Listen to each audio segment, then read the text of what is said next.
பொய் நெல்லை குத்தி கை நெல்லை இழந்த கதையாக, அதுபோன்ற மதுரை நகரிலே பெரும்பாலான ரோடுகள் சிதைந்து சின்னாபின்னமாகி கிடப்பதாலே சிறிய மழை பெய்தாலும் இந்த சாலைகள் எல்லாம் வாகன ஓட்டிகள் உயிரை கையிலே பிடித்து சாகச பயணம் செய்கின்ற வகையிலே ஒரு அவல நிலை மதுரையிலே நிலவி வருகிறது.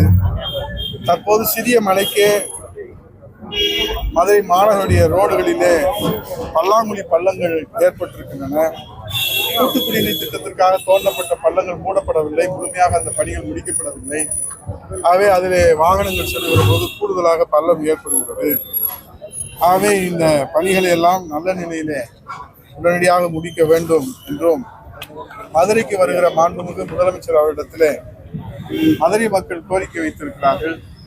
மதுரையில் இருக்கிற சாலைகளை காணவில்லை, மதுரையில் இருக்கிற ரோடுகள் காணவில்லை, மதுரையில் இருக்கிற நலத்திட்டங்களையும் காணவில்லை.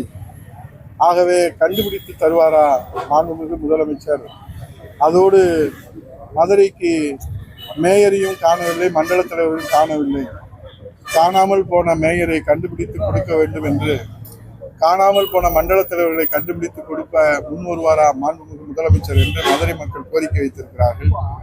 7ஆம் தேதி வருகிற மாண்புமிகு முதலமைச்சர் அவர்கள் காணாமல் போன ரோட்டை கண்டுபிடித்து, காணாமல் போன மேயரை கண்டுபிடிக்கிறாரோ இல்லையோ, ரோட்டை கண்டுபிடிக்கிறாரோ இல்லையோ, நிச்சயமாக 2026 புரட்சி தமிழர் ஐயா எடப்பாடியார் அவர்கள் இதற்கெல்லாம் ஒரு நல்ல தீர்வை காண்பார்கள், தமிழகத்தை மீட்டெடுப்பார்கள், தமிழக மக்களை காப்பார்கள். அப்போது மதுரை மக்களுக்கும் விடிவு காலம் ஏற்படும் என்பதை இந்த நேரத்தில் சொல்லி, இந்த எஸ்ஐஆர் பணி என்பது இந்த திமுகவுடைய இரட்டை வேடம் இன்றைக்கு அம்பலமாகி இருக்கிறது.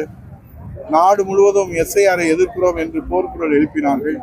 உச்ச நீதிமன்றம் வரை சென்று வழக்கு கொடுத்தார்கள்.